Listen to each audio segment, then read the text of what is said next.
tal? Muy buenos días tengan todos ustedes. Estamos de nueva cuenta en una charla más de día a día en tu notaría.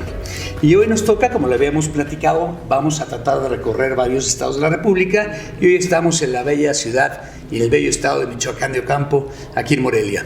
Y en unas instalaciones por demás hermosas, es la Universidad Michoacana de San Nicolás de Hidalgo, la famosa Universidad Nicolaita que le llaman, una instalación hermosísima. Y aprovecho justamente en agradecer al señor gobernador, a don Alfredo Ramírez Bedoya, por la oportunidad de estar en sus instalaciones. También, por supuesto, a la doctora Tania Aide Torres Chávez, que es la directora de la Facultad de Derecho también. Y bueno, tenemos aquí la compañía maravillosa de una amiga notaria, de Claudia López Moreno, notaria 177 de Irimbo. Y saludos a Irineo, tu tío también, por supuesto. De Irimbo, de aquí en Michoacán. Pues muchísimo gusto en estar con ustedes de nueva cuenta. Está también con nosotros mi querido amigo Pascual Orozco Garibay. Y bueno, vamos a hablar algunas cuestiones del tema de extranjería. Y te cedo el uso de la palabra, mi querida Claudia. Vamos a platicar. Bueno, pues primero que nada, bienvenidos a Tierras Michoacanas, Nicolás, Pascual. Nos da un gusto tenerlos aquí con nosotros y compartiendo sus experiencias y sus impresiones y en su día a día en la notaría, en un tema tan importante, tan fundamental, que si bien es cierto, pudiéramos a veces no tenerlo en ese momento en nuestras notarías, en algún momento se nos puede presentar el caso.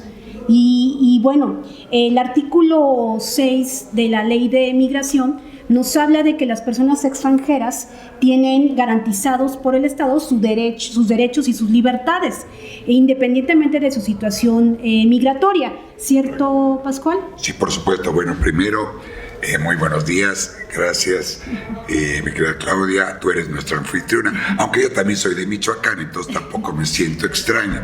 La verdad que en este bello recinto, la verdad que inspira a poder hablar. Me hablas precisamente del artículo 6 y el artículo 66 de la Ley de Migración, que viene haciendo un cambio radical en la cosmovisión de los derechos que tienen los migrantes. Curiosamente, la Ley de Migración es anterior a la reforma constitucional del artículo primero. La Ley de Migración es precisamente de mayo del 2011. La reforma constitucional es de 10 de junio del 2011. ¿Qué nos plantea el artículo 6 y 66? Señores, todas las personas, sean nacionales, extranjeras, con una situación migratoria regular o irregular, tienen los mismos derechos. Viene un cambio radical, fíjate que eso es lo importante. Ya no necesitas acreditar tu situación migratoria regular como visitante, residente temporal o residente permanente para poder ejercer tus derechos. Eres un ser humano, no como la ley de población anterior. La ley de población anterior, derogada por la ley de migración, el migrante era casi un delincuente. Ahora es un ser humano común y corriente. La verdad es que tiene todos los derechos y la misma artículo 6 lo recalca.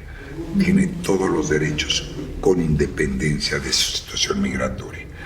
Al final de cuentas, si quieres, podemos platicar que solo hay 2 puntos donde sí nos tiene que acreditar su situación migratoria. Pero ahí afuera no hay problema. Ahorita que estabas comentando eso, viene a mi mente que cuando estábamos preparando este tema del día a día en tu notaría, pues se dio a la tarea que algunos compañeros, colegas, hicieron muchas preguntas. El tema da para hacer muchas preguntas y yo vengo preparada con preguntas. Oye, yo también traigo más. Los colegas han estado preguntando con respecto al tema del día a día. Y ahorita citabas en la parte esta de que hay algunos casos en los que sí se necesita ver y verificar nosotros como notarios públicos en nuestro día a día la situación migratoria. Correcto.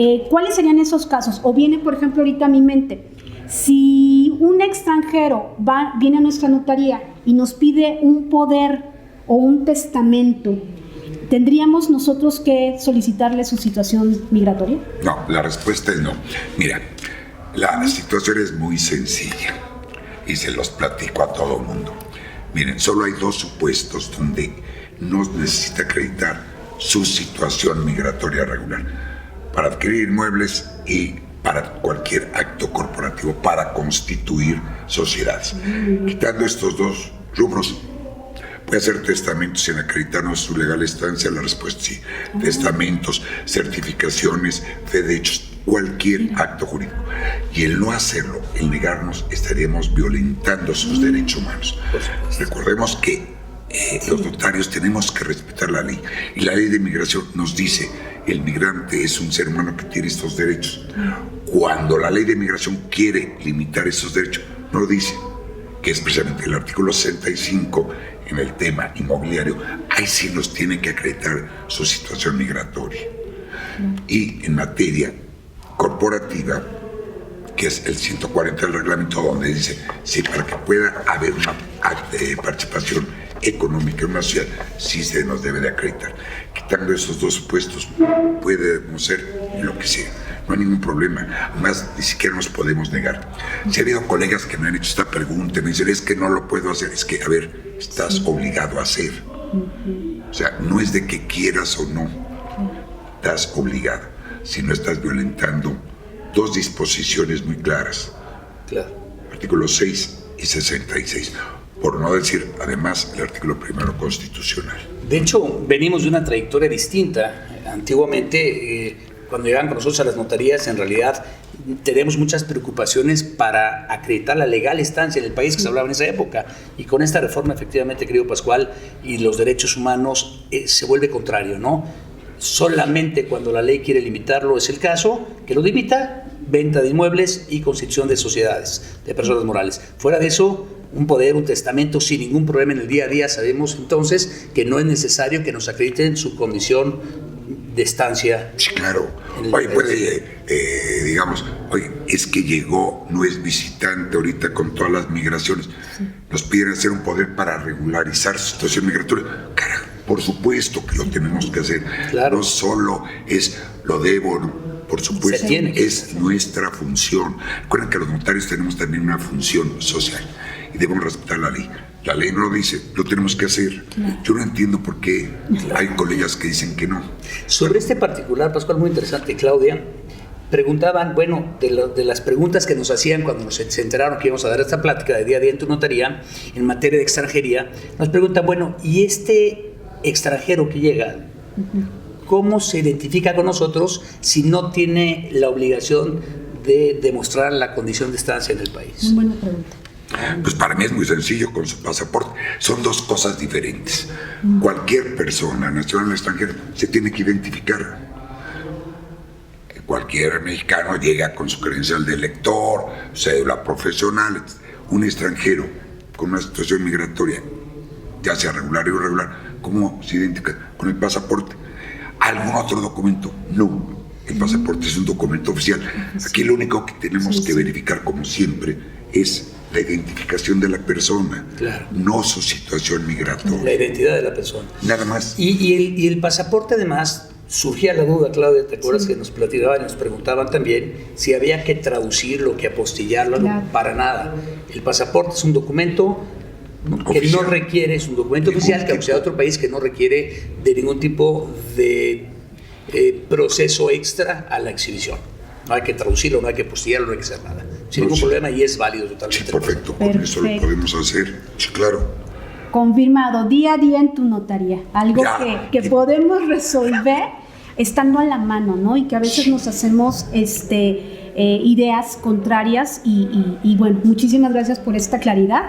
Y bueno, dijiste yo traigo claridad mental porque no tengo pelo, pero esa parte, ya saben que yo tengo mucha claridad. A ver, perdón. Pero ahorita entonces mencionaban los casos, ahorita Nicolás Pascual, acerca de para la adquisición de inmuebles y para tema corporativo. Sí. Viene ahorita a mi mente otra de las preguntas que hacían algunos de los colegas y es, para adquirir el inmueble y para el tema corporativo se necesita el RFC.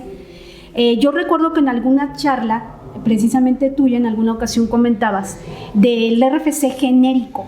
Mi pregunta aquí es, ¿el RFC genérico es el mismo para adquirir inmuebles y el mismo para el corporativo? ¿O no, son... a ver, dos cuestiones. La primera, un extranjero para poder adquirir un inmueble tiene que acreditarnos su situación migratoria regular. Primer supuesto. ¿Cuál sería esa situación migratoria regular? Oye, como visitante, sí. Es que no necesita ser uno de los temas, perdón que me salga tantitito del tema. Está bien. Uno de los temas que mucha gente pregunta, oye, es que es visitante, ¿puede adquirir un inmueble? La respuesta es sí. No necesariamente tiene que ser residente temporal o residente permanente. Entonces, ahí sí ya podemos regresar a la pregunta. Un extranjero que es visitante, si no es visitante, residente temporal o permanente, no puede adquirir inmuebles. Entonces, ese visitante, primero, pedimos el permiso de la Secretaría de Relaciones Exteriores. Ya está. Muy bien. Hacemos la compraventa. Pero, ¿cómo hacemos el declaranot? Si es visitante, no tiene RFC. Hay quien me dice, es que no se puede hacer. Y yo siempre digo, a ver, no se puede hacer, mándenmela, yo la hago. Ya saben que a mí me encanta el trabajo de los que les da miedo hacer las cosas. No, pero yo ya voy a decir, mándenmela. Bueno, a ver, entonces primero, sí, en efecto, hay dos claves genéricas que solo se pueden utilizar en estos supuestos. Primero, cuando un extranjero va a adquirir un inmueble, no tiene RFC, podemos utilizar la clave genérica, la respuesta es sí. Es decir, ¿y de dónde lo fundamenta? Porque luego a usted le encanta hacer anécdotas y chismes. No, fíjate, como no venía preparado. Y la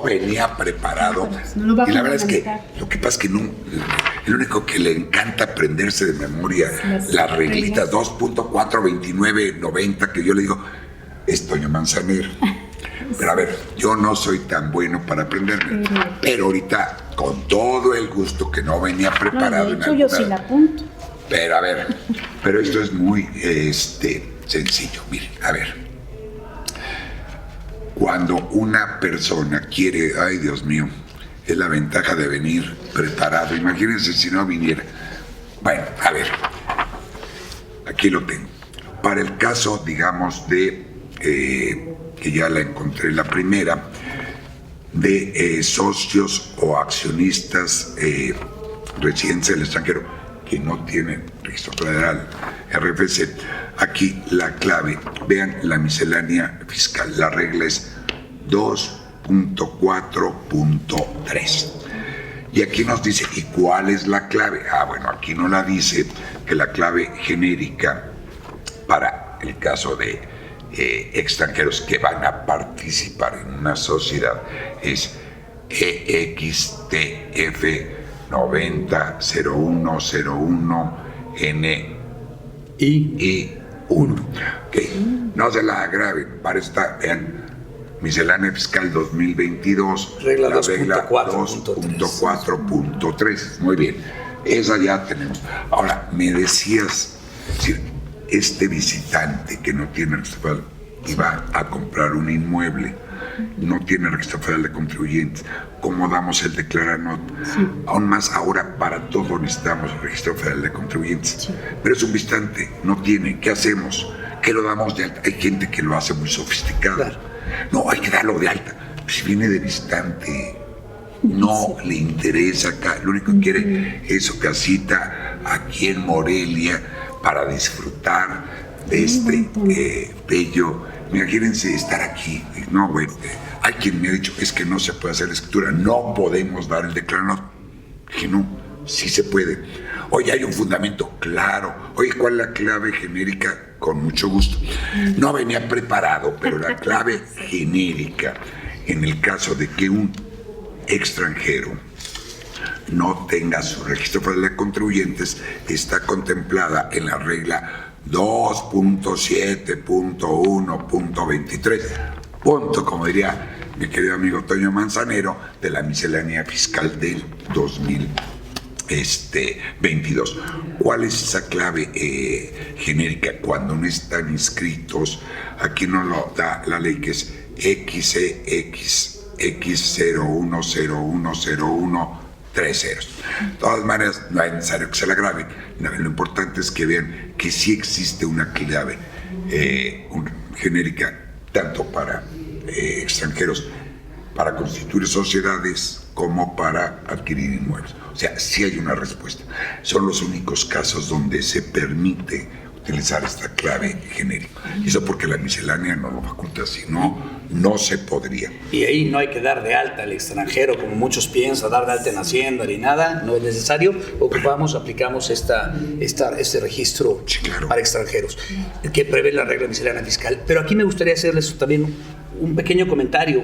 Es muy común que la gente confunda, allá que estamos hablando de extranjería, del extranjero en materia de la nacionalidad. Y otra cosa distinta es para efectos fiscales, que ya estamos hablando un poquito de aspectos fiscales, en donde confunden y piensan que para efectos fiscales implica o les interesa la nacionalidad de las personas. Y en esto es importante saber que para efectos fiscales no nos importa si es nacional o es extranjero, nos importa la residencia para efectos fiscales.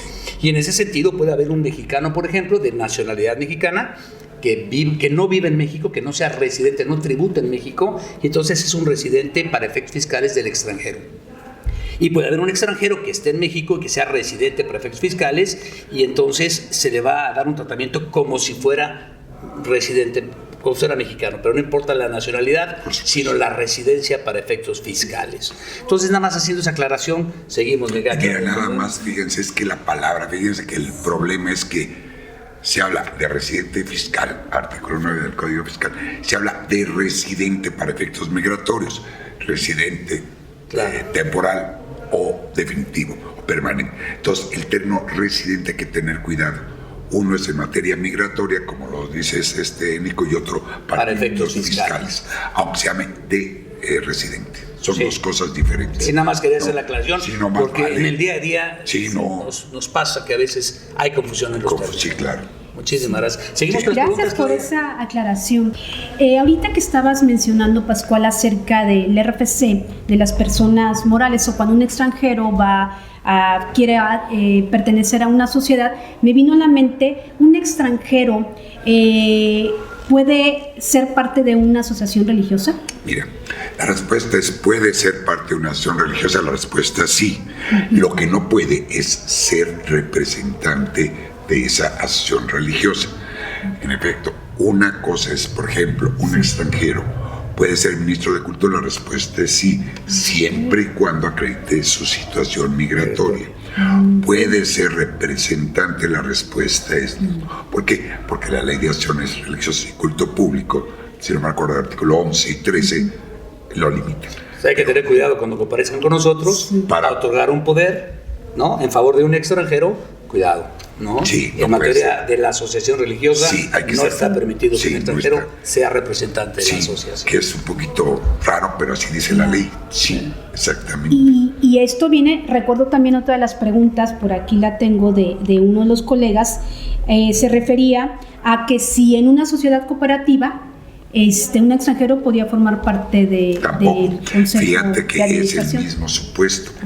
El artículo 7 de la ley de sociedades cooperativas también limita: no pueden formar parte del consejo de administración. O sea, y en el caso de los sindicatos tampoco. Es una mentalidad un poquito peculiar del legislador de restringir a los extranjeros precisamente esa participación en sindicatos, en cooperativas, asociaciones religiosas. Y justificadamente la respuesta es sí, pero ahí está la ley.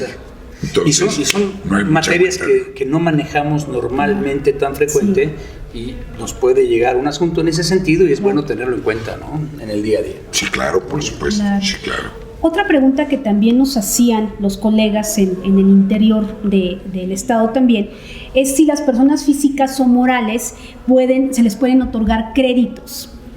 Las entidades federativas les pueden otorgar créditos. Mira, la prohibición constitucional es: una persona física o moral extranjera no le puede otorgar créditos ni a municipios ni a entidades federativas. Eso por prohibición constitucional, artículo 117. Una vez me hizo esta pregunta un colega, me decía: oye, voy a formalizar un crédito que está otorgando una persona moral extranjera a un municipio, porque las condiciones son mejores que la banca. Entonces, todo el ayuntamiento había dicho, nos conviene más la banca comercial, nos ofrece esta tasa, estas condiciones, y esta persona moral extranjera nos da mejores condiciones. Y en efecto, habían acordado el ayuntamiento aceptar el crédito. Entonces me habla el colega, oye, fíjate que se va a manejar este crédito con esta garantía que otorga el municipio. ¿Tú cómo lo ves? Dice, es un caso rarísimo. Le dije, ni te metas, prohibición constitucional, no le entres. 117 constitucional, no puede. Persona física o jurídica extranjera no puede otorgar créditos a municipios, ni estado, entidades. Oye, pero aquí vendría, o sea, una persona física extranjera o moral extranjera le puede otorgar un crédito a cualquier persona. La respuesta es sí. La única restricción, y quiero que quede claro, es municipios y entidades. Perfecto. Muy para que no haya dudas. Muy claro. Casos prácticos interesantísimos. Sí, los casos. Cuando me plantearon esto, de veras que me puse a estudiar. Sí. Y como me gusta el constitucional, la respuesta la encontré en el constitucional. Fíjate lo que son las cosas. De algo sirve. Qué interesante. Un extranjero puede adquirir a título de legado la propiedad de un inmueble en zona restringida. La respuesta es tajantemente no. A ver, un extranjero por ningún concepto puede adquirir por herencia, legado, donación, dación en pago, permuta, cualquier acto jurídico. Prohibición constitucional 27. Ningún extranjero puede adquirir en zona restringida por ningún concepto. Puede adquirir derechos en todo caso. Podría el testador de fideicomisario. Podría el testador afectar en fideicomiso, en sus testamentos, y que se afecte en fideicomiso un inmueble y que sea fideicomisario un extranjero. Fíjate que tienes toda la razón. Y el albacea sería el encargado de constituir el fideicomiso. Ese es, fíjense, el punto importante. O sea, ¿quién hace los testamentos? Los notarios. Sí. Entonces, a ver, si nos están pidiendo otorgar un legado a una persona de nacionalidad extranjera en zona restringida, decirle, oye, mira, no, tenemos que manejarlo de esta manera. Al hacer el testamento, nosotros tenemos que redactar que el testador instruya al albacea para que constituya ese fideicomiso con determinadas características, finalidad. La finalidad sería para que adquiera esos derechos de fideicomisario el extranjero. Objeto del fideicomiso, utilizar, disfrutar, que el extranjero disfrute. Y no hay ningún problema. O sea, el problema, la solución depende de nosotros. Hay que saber redactar un testamento cuando interviene un extranjero, para que no nos llegue el problema. Es decir, oye, le dieron un inmueble a título de legado en Cancún, pero es Argentina, ¿se puede? Pues no. ¿Y ahora qué hacemos? Pues no se puede hacer. Entonces, ojo, hay que, cuando hagamos los testamentos, si estamos hablando de zona restringida, manejar Pascual, en este sentido me surge una duda ahorita. Si acuden ante mí una persona que quiere dejar a su hijo como legatario de un departamento en Cancún, en zona restringida, y entonces el testador dice, a ver, si mi hijo al momento de mi fallecimiento es de nacionalidad mexicana, le lego el departamento. Para el supuesto de que no tenga la nacionalidad mexicana, entonces le impongo la obligación al albacea de constituir el fideicomiso. ¿Qué opinarías? Mira, fíjate que me tocó ese caso, pero era una argentina, ya se había naturalizado, y me dice, mi única heredera es mi hija, pero ella es argentina, está en proceso de nacionalizarse. ¿Qué hacemos? Y yo le dije, porque los argentinos son muy peculiares. Le digo, oiga, porque aparte de todo es abogada. Le dije, oiga, ¿usted cuándo se va a morir? Para saber. Dos, ¿cuándo va a adquirir la nacionalidad? Es que es algo incierto. Ok. Oiga, podemos condicionar, porque miren, en Argentina se puede condicionar. Le dije, pues, qué bueno que en Argentina se pueda condicionar. A ver, quiere que le solucione el problema. Es muy sencillo. Afectemos el fideicomiso. Y al final de cuentas, el objeto es que disfrute el fideicomiso. Y en el momento como una de los fines del fideicomiso, cuando adquiera la nacionalidad mexicana podrá adquirir la propiedad. No lo ponemos sujeto a comisión, se me hace un poquito peligroso. Correcto. Yo mejor le quise dar la vuelta por ese lado. Hay que recomendarle también que si ya adquiere la nacionalidad mexicana, por naturalización, a ver, entonces haga otro testamento y que vaya y que venga conmigo y otra vez le cobro, claro, sería lo ideal, pero sí, ante una situación, sí me tocó este caso, sí me puso un poquito a pensar, pensé en decir, bueno, si lo condicionamos, dije, no, me voy a meter un problema sucesorio, mejor lo afecto. Y en efecto dije, mire, ya cuando la adquiera, volvemos a hacer el testamento y nos quitamos de problemas. Pero había que resolverlo en ese momento, es decir, ¿va a adquirir? ¿En qué tiempo va a adquirir? ¿Y cuándo se va a morir? Bueno, mientras se da ese supuesto, pues vamos a darle una solución. Esa fue la solución que le di. Pudiéramos no estar de acuerdo, pero cuando hubo este problema yo lo resolví así. Muy interesante. Posturas de cómo redactar en ese caso los testamentos. ¿Qué otra pregunta tenemos, Claudia? Ahorita que los estaba escuchando tema de herencia, valdría la pena aquí, a lo mejor ya lo sabemos, ¿no? Pero confirmarlo y poderlo recordar, que en materia agraria, por ejemplo, un extranjero no puede heredar una parcela porque el artículo 13 y 15 de la ley agraria dice que para poder heredar la parcela se necesita ser mexicano, ¿cierto? Hay algo que... correcto. ¿verdad? Mientras no adopte el dominio pleno y no pase a propiedad común, tienes toda la razón. Fíjate que, exacto, que hiciste referencia al 13 y al 15 de la ley agraria. En efecto, para ser ejidatario, para adquirir cualquier derecho agrario, se necesita ser mexicano. Y aquí Nico es especialista. No. Entonces, a ver, la única cuestión es distingamos. Hay veces que llamamos parcela ejidal cuando ya se asumió el dominio pleno. Ahí sí, podría heredar. La respuesta es sí. El momento que ya sale del régimen ejidal, se convierte en dominio pleno. En ese momento ya queda sujeto al derecho común. Pero mientras no se tenga el dominio pleno, digamos que el ejidatario deja en su lista de sucesores a su esposa como beneficiaria de esa parcela sin haber asumido el dominio pleno, simplemente si es extranjera no puede adquirir esa parcela. Y eso toma importancia, y gracias por recordárnoslo, porque también intervenimos en la discusión testamentaria agraria, en la lista sucesoria. Sí. Muy bueno. Si no está... No, bueno, oye, ¿qué preguntas? A ver... Recordando ahorita el tema de herencia, pero voy a otra de las preguntas que han hecho los colegas, y una de las preguntas que han hecho es si una sociedad extranjera puede adquirir inmuebles. Por supuesto, tiene personalidad jurídica. A ver... ¿Y en zona restringida? A ver, espérame, despacio, que llevo prisa. No, a ver, primer supuesto. Tiene personalidad jurídica. ¿Verdad? No, yo te he dicho que les pregunto y a todos los colegas después me dan sus teléfonos para preguntarles. A ver, primera situación. Una persona moral extranjera, primera supuesto. ¿Tiene personalidad jurídica? La respuesta es sí. 250 y 251 de la Ley General de Sociedades Mercantiles. Y otro artículo por ahí del Código Civil que no me acuerdo, pero tampoco me interesa decirlo. Bueno. Sí, ¿para qué ando inventando lo que no me acuerdo? Pues que, a ver, ¿puede adquirir inmuebles una persona moral extranjera? La respuesta sí. Ese sí está condicionado. A ver, primero, ¿no puede adquirir en zona restringida? La respuesta es no. Propiedad no puede.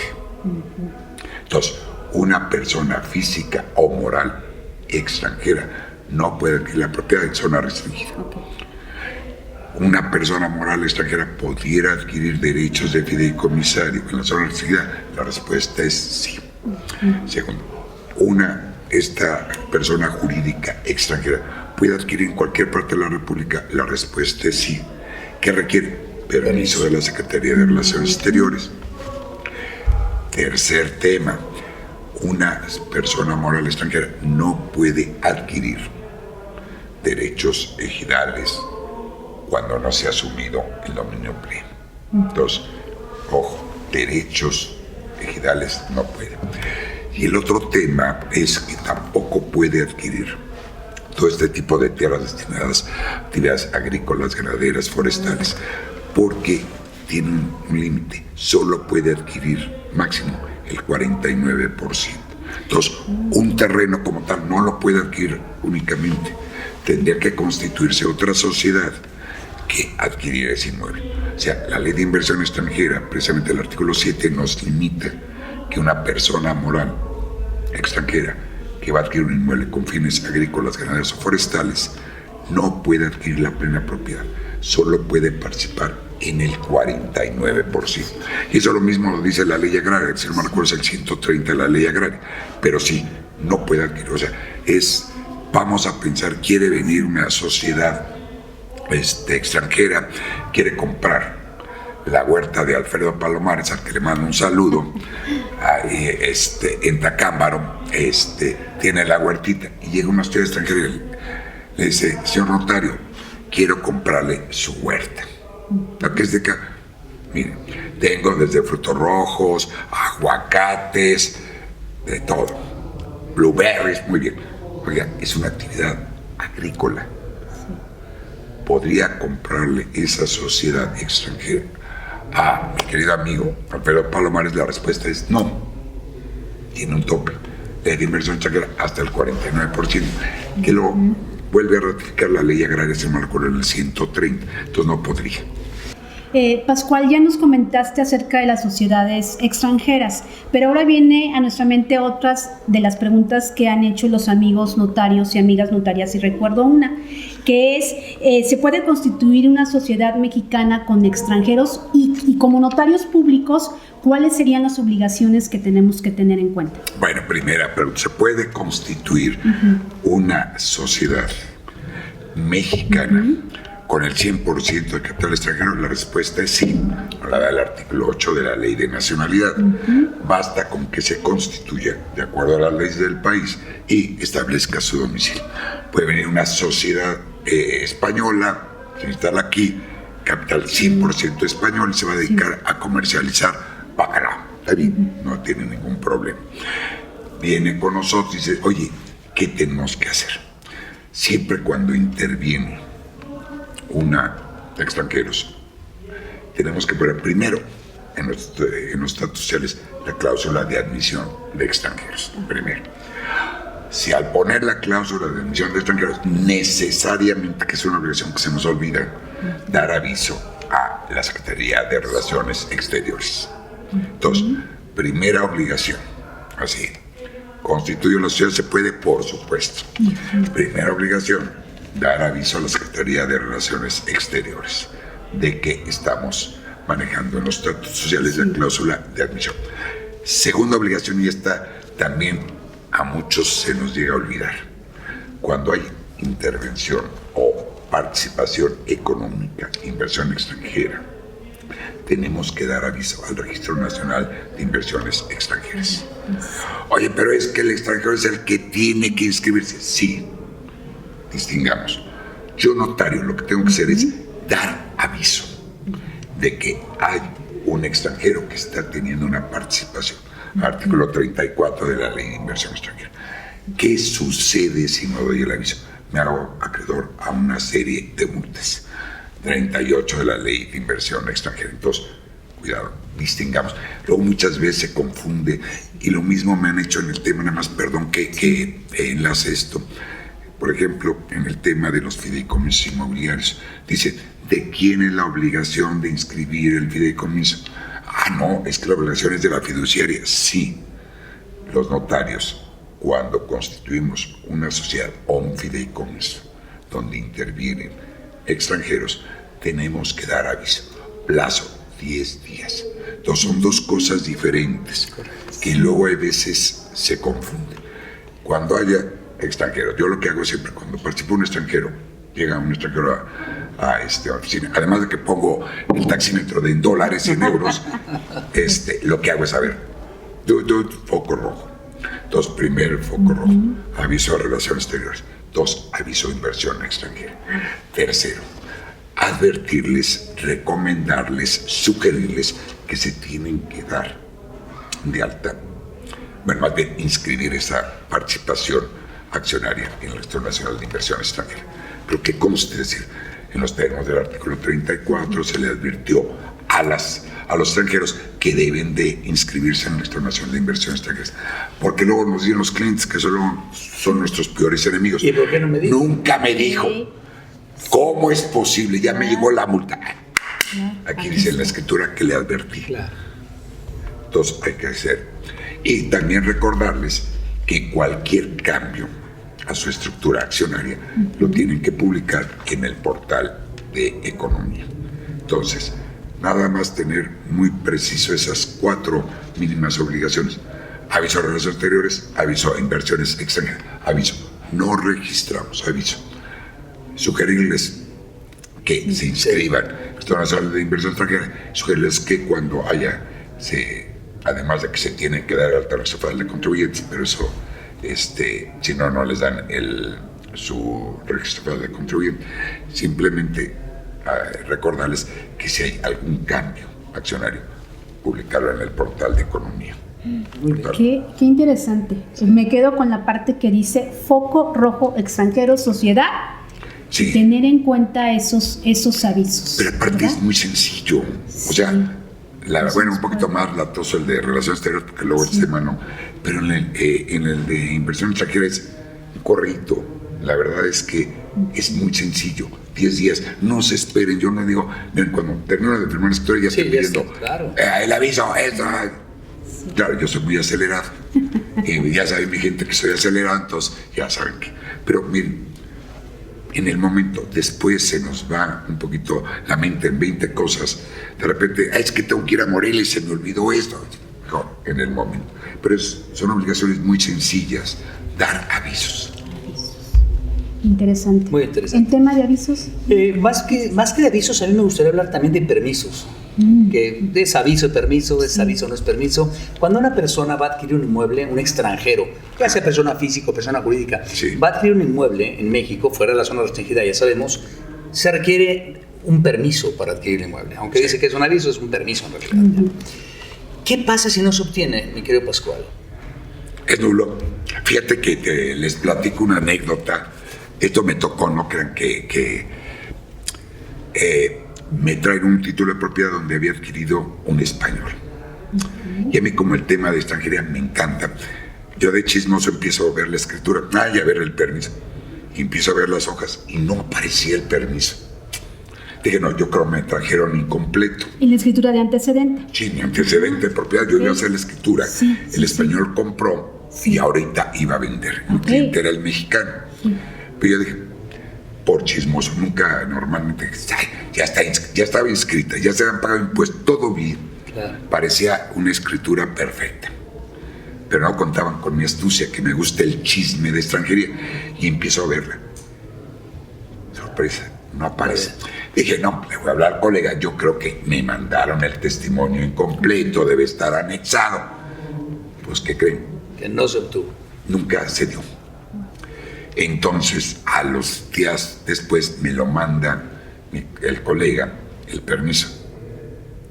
Me dice, ya está listo. Le dije, mira, yo no la hago. O sea, ¿cuál fue mi opinión? Esa escritura de adquisición del español es nula, en consecuencia no puedo vender algo que es nulo. Hay quien dice que se puede convalidar. Para mí es muy sencillo. El artículo 27 es previo. No cuando el notario se le ocurra, no, señores, a ver, no es de ocurrencias. Principio constitucional, previo permiso otorgado. No después, no está sujeto a la condición, señor. Si no hay permiso, no hay adquisición. Si no hay adquisición, ¿qué está vendiendo? La escritura es nula. Claro.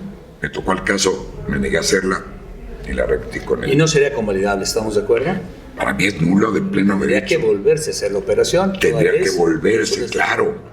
Y no es convalidable, además. No, por supuesto que no, nulidad absoluta. Es un problema podemos causar un problema serio a los clientes, por eso es importante siempre cumplir con esta obligación. Sí, claro. Pero además de ello, es también muy interesante, ya no por chismosos, siempre teniendo un título de propiedad en donde enajena a un extranjero, analizar si en el título se consta ese permiso.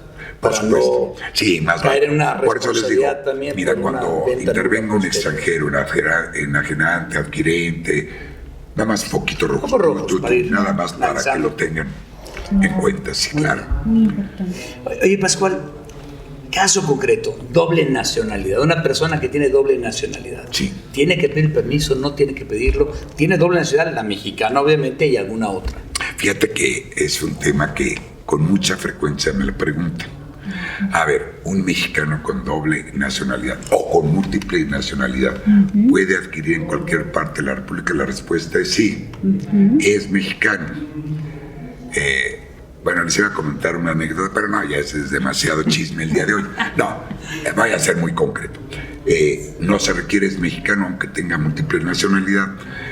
A partir de 1997, México reconoce la doble múltiple nacionalidad, entonces válidamente un mexicano norteamericano puede adquirir libremente. Sí, la única cuestión hay que recomendarle, se tiene que identificar con documento oficial mexicano, nada más. Y aquella renuncia que había antes a la nacionalidad de los padres, por ejemplo, nada más ya es una cuestión práctica, más bien de interés. Aquella renuncia, cuando la ley exigía la renuncia a la nacionalidad de los padres, es reconocida en México obviamente, pero en otros países no se reconoció nunca. Decían, para mí sigues teniendo mi nacionalidad aunque hubieras renunciado a ella. Eso nada más era un comentario, pero no tiene nada que ver con este tema, pero muy bueno, aún más, antes del 97 sí tenemos que renunciar. Ahora, el mexicano que se va a Estados Unidos y tiene que renunciar a la nacionalidad mexicana para efectos de Estados Unidos, renunció para efectos de nosotros. No ha renunciado. Que era precisamente esa reforma, era para proteger a nuestros paisanos. Correcto. Sí, y a partir del 90. Y entonces, aunque hubiera renunciado a la nacionalidad mexicana en aquella época, para efectos de México no pierde la nacionalidad. Más, ojo, de 1997 para acá. Así es. Si es de 1900 para atrás, sí, hay que manejar. Sí se perdía la nacionalidad y entonces tenemos que seguir un procedimiento de recuperación de la nacionalidad mexicana, pero sí se puede. O sea, pero doble nacionalidad no se requiere ningún tipo de permiso. Del 97 para acá, las renuncias para efectos de México es intrascendente. Entonces, no hay ningún problema.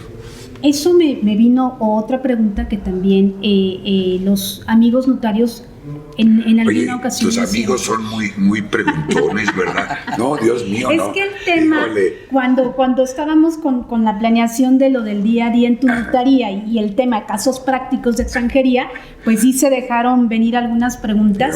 Y ahorita que están tocando esta última parte de la doble nacionalidad, viene una pregunta donde dice, ¿qué sucede con la propiedad de los inmuebles de un mexicano por naturalización que renuncia a su nacionalidad? Fíjate que es un tema muy polémico. Pues te voy a dar la respuesta, o les voy a dar la respuesta que aparece en el artículo 23 del reglamento de la Ley de Nacionalidad. ¿Qué sucede si un mexicano por naturalización renuncia? ¿Qué sucede con sus propiedades? Tenemos que distinguir. Inmuebles ubicados en la zona restringida, el reglamento de la Ley de Nacionalidad le da un plazo de 2 años para que los venda. Segundo, inmuebles ubicados en cualquier otra parte de la República, lo único que pide el reglamento es que vuelva a solicitar el permiso a la Secretaría de Relaciones Exteriores. Otra vez firmar el convenio, la cláusula CAR. Entonces, me dicen, oye, es inconstitucional, por supuesto. Sí, ya había adquirido la propiedad. Sí, no puede ser privado, claro. Porque lo curioso del caso es que si no haces esto, la Federación reivindica ese inmueble, o sea, por un acto administrativo. Claro. Ahora, el 14 constitucional es muy claro, nadie puede ser privado de sus derechos de propiedad, sino mediante juicio. ¿Es inconstitucional? Sí. No está ni en la Constitución, ni en la Ley de Nacionalidad, es el reglamento. Fíjense lo curioso del caso, lo absurdo. Pero sí, me toca el caso que le digo a mi cliente, adquirió allá en la Ciudad de México. ¿Qué hago? Pide el permiso. Claro. ¿Cuánto te cuesta? Nada. O sea, ahora, si te gusta, estás en la zona restringida, pues vete al amparo. Te da 2 años para manejar, pero sí trae consecuencias jurídicas que no debería de tener. Sí. Porque adquirir como mexicano. Viene también otra pregunta a mi mente, y este caso yo creo que sí es recurrente que nos pase, y sobre todo acá en nuestra zona en la que estoy, y es que si un mexicano durante su matrimonio celebrado bajo sociedad conyugal con una extranjera adquirió un inmueble, ¿Lo puede vender sin el consentimiento de su cónyuge? Por supuesto. Además, me encanta ese caso porque lo hago mucho. Ningún notario, todo el mundo cuando hago este planteamiento, los notarios me ven con una cara de sorpresa. Es que la sociedad conyugal, y me sacan sus teorías civilistas. Dije, a ver, muchachitos, primero está la Constitución, luego sus codiguitos civiles. Ok, bueno, no la quieren hacer, yo la hago. A ver, ¿por qué digo que sí se puede hacer? Muy sencillo. Si el cónyuge extranjero no pidió permiso, nunca adquirió. Sí. ¿Qué sociedad conyugal? Por lo que quieran. Sociedad legal, como quieran. Si el extranjero no adquirió, no pidió permiso, no adquirió. Si no adquirió, ¿quién es el propietario? El mexicano. ¿El mexicano puede vender libremente? La respuesta, por supuesto que puede vender libremente. Yo lo he hecho, y si alguno de mis colegas que está allá les da miedo, mándenme. Primer fundamento, 27 constitucional. Segundo, contradicción de tesis. No me acuerdo, es del 2005, no me acuerdo, pero hay un criterio ya firme de la Corte que lo señala. Pero si les da miedo, mándenme, ya después les doy mis datos. Parece perfecto. Mi querido Pascual, vamos a entrar a un tema, yo creo que este tema fiscal para todos siempre causa muchas inquietudes, y más en el tema de extranjería. Y aquí viene una pregunta importante que yo inclusive, estando en mi notaría, lo he experimentado y que me hago esa pregunta. Si un extranjero vende su casa habitación, ¿puede exentar? Porque hablábamos hace rato de que tenemos que diferenciar entre nacionalidad y tenemos que diferenciar entre residencia. ¿Qué dicen ustedes? ¿Puede exentar? Por supuesto, sí. Decíamos ya que no importa si es extranjero o mexicano, lo que importa es la residencia para efectos fiscales. Entonces, si este extranjero es dueño de una propiedad y es residente para efectos fiscales en México, por supuesto, si cumple con los requisitos para la exención, de que no haya exentado los últimos 3 años, compruebe que su casa habitación con la documentación, etcétera, por supuesto que podría exentar. Sí, además fíjense que podríamos manejar 3 supuestos, vamos a decir. Si un extranjero vende, primer supuesto, puede exentar, ya no lo dijiste, cumple todos los requisitos, es residente fiscal, puede exentar cumpliendo los demás requisitos, claro. Segundo supuesto, un extranjero que vende un inmueble que no es su casa habitación, ¿cómo estaría? ¿Cuál sería su régimen aplicable? Y la respuesta es muy sencilla, como cualquier nacional. Si fuera residente fiscal. Si son residente fiscal. Tercer supuesto, y aquí puede ser mexicano o extranjero, que es residente en el extranjero, que no es residente fiscal. ¿Cuál sería ese régimen fiscal? Estaría gravada a la tasa del 25% o, en su defecto, 35. El 35% al ingreso gravable. Precio menos deducciones, 35%. Entonces podríamos manejar 3 grandes supuestos. Claro. Y es bien importante lo que nos dijo Nico. Es muy distinto hablar de residente para efectos fiscales, de residente para efectos migratorios. Luego confundimos. Sí. Entonces, puede ser un residente para efectos migratorios y no necesariamente un residente para efectos fiscales, o al revés. Entonces son 2 conceptos totalmente distintos. Uno, lo que se habla de la residencia, que no lo señala el 52 de la Ley de Migración, y otro, el residente para efectos fiscales del 9 del Código Fiscal. Entonces, para nosotros poder, concretar esa exención de casa habitación o para poderlo diferenciar, que nos lo acredite con su constancia fiscal, ¿verdad? Su constancia fiscal, o su cédula fiscal, y con eso ese extranjero nos estaría comprobando que tiene residencia fiscal.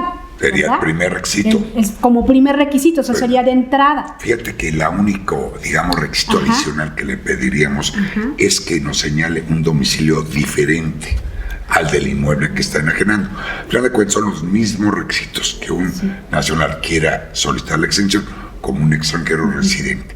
En efecto, nos tiene que acreditar, si es extranjero, su residencia fiscal. pero es lo mismo, nada más se debe de establecer un domicilio diferente. Nos trae su pasaporte, pero si nos trae su RFC, su constancia fiscal, es un extranjero con residencia fiscal en México, con el supuesto para poder exentar su casa habitación o para poder vender un terreno, por ejemplo, un inmueble, y que su cálculo sea con base en el 126, correcto, ¿verdad? Sí. Teniendo esa residencia parte fiscal en México. Fiscal en claro. México. Correcto, sí. Y entonces esto nos lleva también a otra pregunta. Si un extranjero se adjudica alguna herencia, ¿cuáles serían aquí los requisitos? ¿Qué tendríamos como notarios que observar en esta parte? Bueno, la regla general es que la adjudicación por herencia está exenta. Principio 93. Ahora, hay que distinguir qué sucede si el legatario o el heredero es residente en el extranjero. Ya, el tema es diferente. Sí, claro. Está grabada la tasa del 25% y entonces se aplica el 160 de la ley del impuesto a la renta. Sí. Y en este tema justamente, mi querido Pascual, hay una... se establece en el 160 algún punto que ha causado... que estaban diciendo si es o no constitucional, un poquito de injusticia. Platícanos ese tema que ya lo has hablado en otras ocasiones. A ver, en cuanto al impuesto a la renta por adquisición. Bueno, al final de cuentas, por supuesto, la tasa impositiva es totalmente diferente. No se puede señalar que al mismo supuesto normativo se le den consecuencias jurídicas diferentes. A ver, constitucionalmente, el 31 fracción cuarta nos señala que todos debemos de contribuir de manera equitativa y proporcional. A ver, si yo soy mexicano, residente del extranjero, está grabada la tasa del 25%. Si yo soy mexicano, resido aquí, exento. Si yo soy extranjero, resido aquí, exento. El mismo supuesto, transmisión por causa de muerte, en un exento, en otro grabado. Híjole. Y lo mismo en el caso de enajenación, puede ser exento y en otro grabado y a tasas totalmente diferentes. Por supuesto que es inconstitucional. Lo que pasa es que nos llegan a nosotros, ¿qué hacemos? Pues tenemos que aplicar la ley. Quieren justificar un poco porque se entendería como un pago definitivo, a diferencia de otro tipo de operaciones, pero que no encuentra justificación tampoco, efectivamente. Pero no estamos nosotros para decir si es constitucional o no en el momento, sino como notarios tenemos que aplicar la ley. El tema es que nosotros no tenemos ese control difuso, dejar de aplicar una norma. Claro, porque pensemos o estemos de acuerdo que es inconstitucional. Claro. Nos dice la ley esto, no nos queda más que aplicar, si no hay mucha vuelta de hoja, claro, sí. Con esto me viene a la mente que prácticamente va a ser la misma respuesta, pero sí es una pregunta constante que tenemos en el día a día en la notaría, ¿no? Sabemos que una donación línea recta del padre a los hijos está exento, de los hijos a los padres está exento, entre cónyuges está exento, pero cuando el donatario es residente en el extranjero... Mira, el experto es Nico. Aquí te dejamos el uso de la palabra. El invitado eres tú, querido Pascual. Efectivamente cambia, y sobre todo la responsabilidad del notario va a cambiar, pero Pascual nos la va a contar. Bueno, empecemos. Donación, estamos hablando del mismo supuesto. La donación, ascendientes, descendientes, ascendientes, regla general, exento. Donaciones entre cónyuges, exento. 93. Curiosamente, hay un supuesto donde no está exento. Un poquito raro, pero así dice la ley del impuesto a la renta en el artículo 160. ¿Cuál es ese supuesto donde sí está grabada la donación?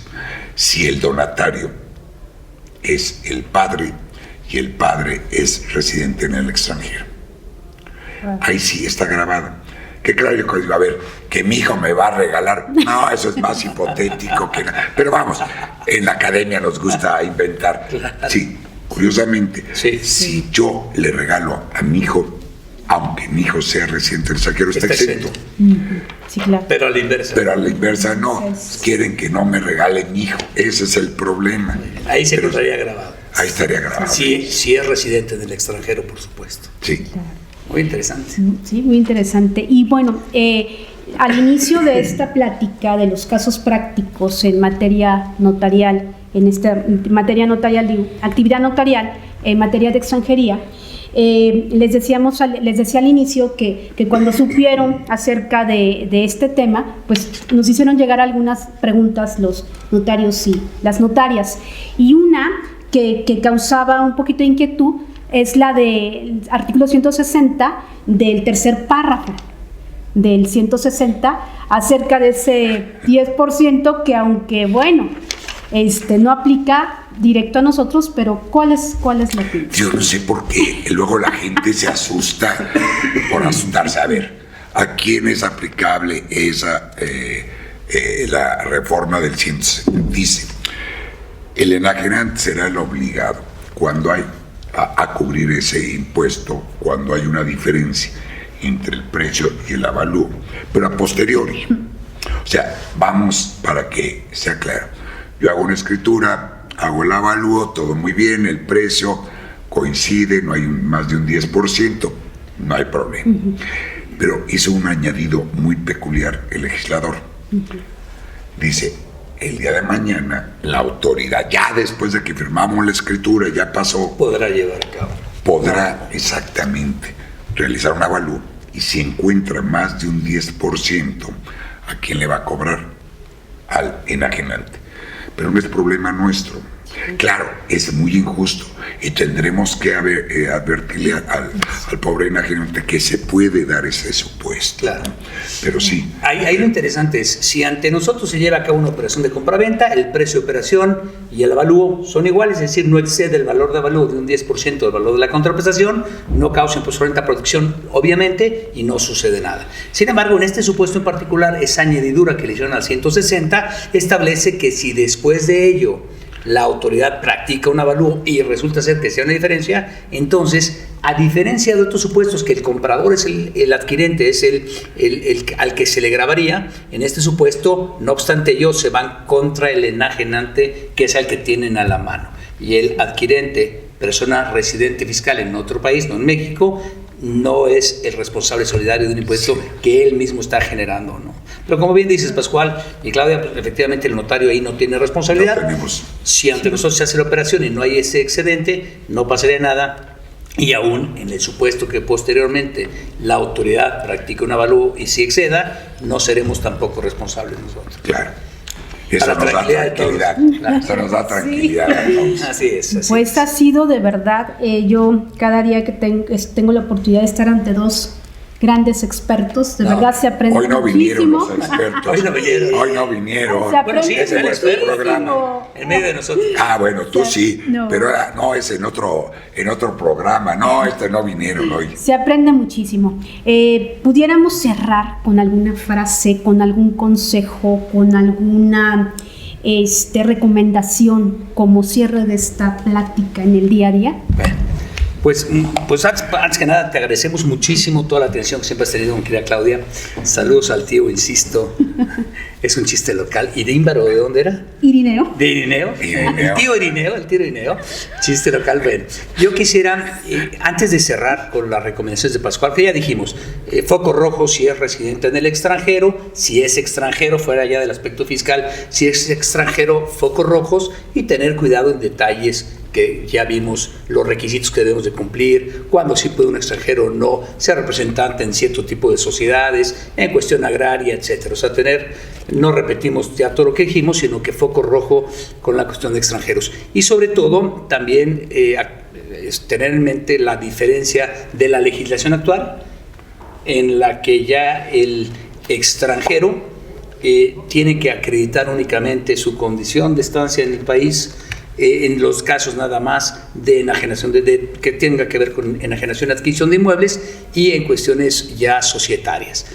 Y no quisiera yo dejar pasar también mi agradecimiento enorme a Luis Carlos García Estefan por toda la ayuda que nos dio para que se llevara a cabo este evento, y sobre todo también a Alfredo Palomares, que ha sido siempre un aliado del notariado, amigo notario, obviamente, que desgraciadamente no pudo estar con nosotros el día de hoy por la enfermedad, por este COVID. Sin embargo, él fue el que ayudó enormemente a que se pudiera realizar este día a día en tu notaría en esta bella ciudad y en esta bellísima universidad.